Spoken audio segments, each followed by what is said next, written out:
ஏனுங்க அம்மணி, அதாவது பிரச்சனை என்றால் பிரச்சனையை தீர்ப்பதற்கான வார்த்தைகளை பயன்படுத்த வேண்டும்.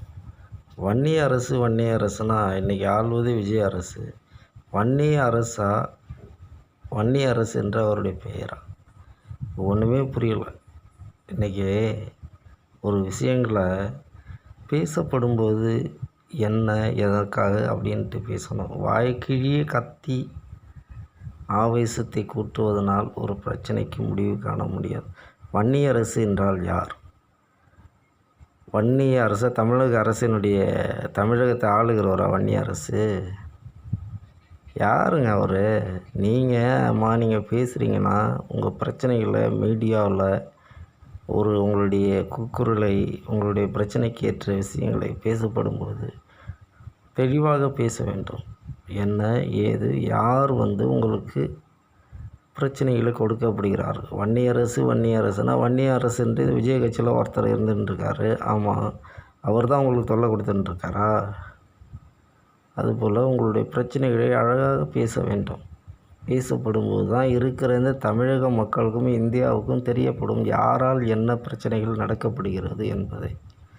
அதை விட்டு போட்டு நீங்கள் என்ன பேசுகிறேன்னு யாருக்குமே தெரியல. அதாவது அதுபோல் இந்த மீடியாக்களும் சில சூழ்நிலைக்கு ஏற்றது போல் தான் நடந்து கொள்கிறது என்பதை இந்த சமூக வலைத்தளங்களில் பல்வேறு விஷயங்கள் நடக்கப்படுகிறது, பார்த்துன்னு தான் இருக்கோம்.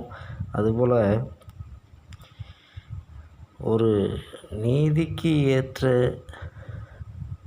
விஷயங்களை செய்து கொடுக்க வேண்டும். அழுக்கு ஏற்றது போல் அழகுக்கு ஏற்றது போல் பாதைக்கு ஏற்றது போல் கவனத்துக்கு ஏற்றது போல் செய்வது மிகுந்த வருத்தத்துக்குரிய விஷயங்கள். இந்த அம்மா சொல்கிறாங்க அவங்களுடைய பிரச்சனைகளை, அதை தெளிவாக சொல்லலை. ஸோ ஓகே, அதனால் என்னவென்று நாம் அதை என்னன்ட்டு பார்ப்போம். ஓகே, நன்றி வணக்கம்.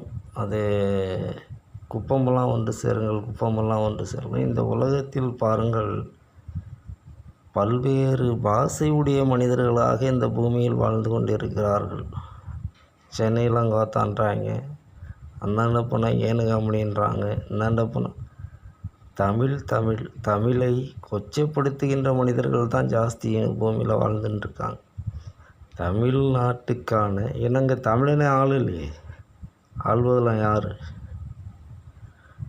தெலுங்குக்காரன், கர்நாடகக்காரன், ஆந்திராக்காரன், இப்படி பல்மொழியில் இருக்கின்றவர்களால் தமிழ்நாட்டை ஆண்டு கொண்டு இருக்கிறார்கள். தமிழை ஆளவே இல்லையே. அப்போ தானே தமிழ் முழுமையாக இயக்கப்படும். தமிழே இல்லாமல் ஆனால் தமிழன் என்று சொல்லடா தலைநிமிர்ந்து நில்லடா அப்படின்னு சொல்லின்னு இருக்கோம். நம்ம சொல்லின்னு இருக்க வேண்டியதுதான். சினிமாவில் பார்த்து சினிமாவுடைய டைலாக்கை பார்த்து சொல்லின்னு இருக்க வேண்டியதுதான்.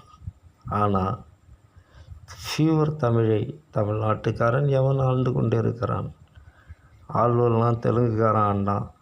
அடுத்தது உங்களுக்கு தெரியும், நான் சொல்ல வேணாம். நன்றி வணக்கம், வாழ்த்துக்கள். கபாடி ரவி, வானையிலிருந்து பேசின்னு இருக்கேன்.